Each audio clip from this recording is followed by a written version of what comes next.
The Galactic Academy sprawled across 3 moons of Centauri Prime, a prestigious institution where the galaxy's brightest minds gathered to study, compete, and forge the future of interstellar cooperation. Among its thousands of students, humans remained a curious anomaly, a species that had only recently achieved faster-than-light travel, yet somehow managed to secure admission through sheer tenacity and unconventional thinking. Jessica Martinez had earned her place through a scholarship in xenobiology, her thesis on adaptive evolution in hostile environments catching the attention of the Academy's review board. She was small by human standards, barely 5'3", with dark hair pulled back in a practical ponytail and eyes that observed everything with scientific precision. Most alien species towered over her, but she had learned early that size meant little when intelligence and determination were properly applied. Her roommate, Jack Chen, had taken a different path to the Academy. His expertise lay in human combat sports and physical training methodologies, subjects that most aliens found either barbaric or incomprehensible. The galactic community had largely abandoned physical conflict millennia ago, relying instead on energy shields, automated defense systems, and diplomatic protocols. The very concept of hand-to-hand combat seemed primitive to them. This cultural gap had made Jack's presence controversial, but it had also made him invaluable. When the Academy administration realized that humans possessed unique insights into physical resilience and pain tolerance, they reluctantly created a position for him as an instructor in primitive survival techniques, a class that most students took as an easy elective, expecting to laugh at the quaint human customs. The trouble began in the communal dining facility on a humid afternoon during the 3rd solar cycle of the semester. Krazoth was a Dravaxian, a species known for their crystalline exoskeletons and immense physical strength. Standing nearly 8 feet tall with arms thick as tree trunks and a body that glittered with biometallic plating, he was the embodiment of physical superiority. His species had conquered 12 systems through military might before joining the Galactic Council, and they never let anyone forget it. For weeks, Krazoth had made Jessica's life miserable. He would knock her data tablets off tables as he passed, accidentally spill nutrient solutions on her research notes, and make loud comments about the fragility of mammalian species whenever she entered a room. The Academy's conflict resolution protocols moved slowly, and Jessica had filed 3 formal complaints that were still pending review. On this particular afternoon, Jessica was carrying a tray of carefully prepared samples, living microorganisms she had cultivated for a presentation worth 40% of her final grade. Krazoth saw her approaching and deliberately stepped into her path. "Move aside, soft skin," he rumbled, his translator rendering his native clicks and growls into standard galactic. "Your betters require space." Jessica tried to step around him, but he shifted to block her again. Several students had stopped to watch, their various appendages poised over communication devices, ready to record whatever happened next. "Please move," Jessica said calmly, though her grip on the tray had tightened. "I don't want any trouble." Krazoth's facial plates shifted in what his species considered a grin. "Trouble? What could you possibly do to me, little mammal? Your entire species is nothing but meat held together by wishful thinking. You have no armor, no natural weapons, no—" The tray tilted and Jessica watched in horror as 3 months of work began sliding toward the floor. She lunged to save it, but Krazoth caught her wrist with one massive hand, holding her back while her samples shattered on the polished floor. Something changed in the dining facility's atmosphere. Jack, who had been sitting with a group of his students across the room, stood up slowly. But Jessica was faster. "Let go of me," she said, her voice dropping to a register that made several nearby students back away instinctively.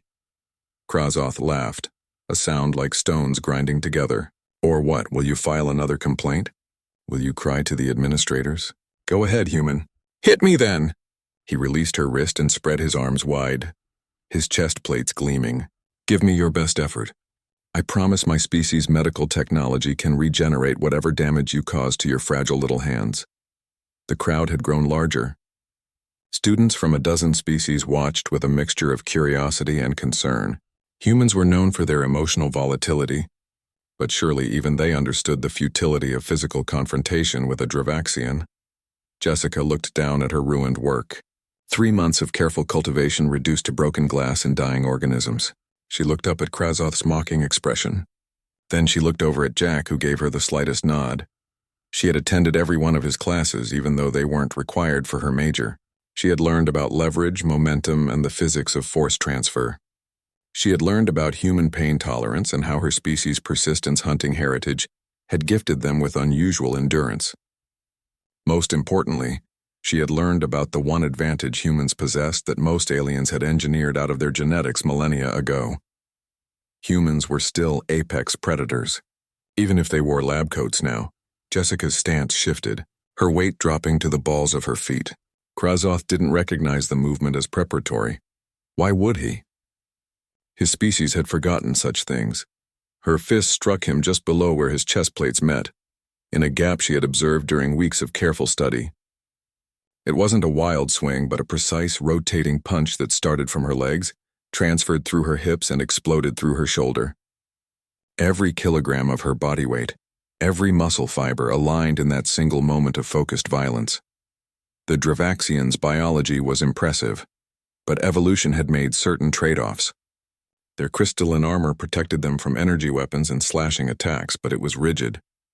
The shock wave from Jessica's punch transmitted through the gap in his plates and struck his internal organs that had never evolved to handle kinetic impact because his species had avoided physical combat for the last 2,000 years. Krazoth made a sound no one had heard a Dravaxian make before, a high-pitched keen of surprise and pain.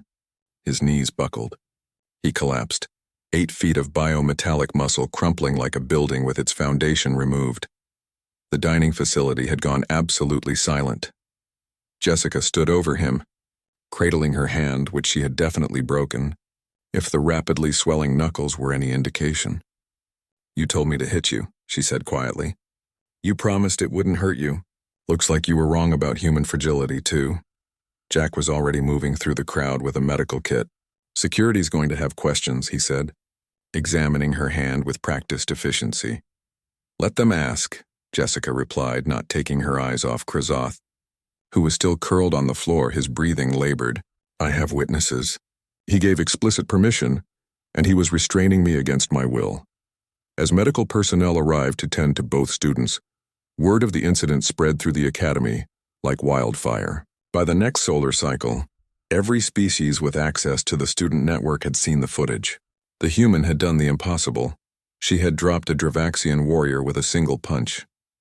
The administrators reviewed the case with unusual speed. Krazoth was expelled for harassment and assault. Jessica received a formal commendation for exceptional demonstration of self-defense principles and a grant to restart her research. But the real change was more subtle. When Jessica walked through the academy halls after her hand healed, students moved aside respectfully. Not from fear, but from a newfound understanding. Humans were small, yes. Fragile-looking, certainly. But they were also something the galaxy had forgotten in its millennia of technological advancement. They were survivors, adaptable and dangerous when pushed too far. And Krazoth? He recovered physically after 2 weeks in medical rehabilitation. His pride, however, remained fractured.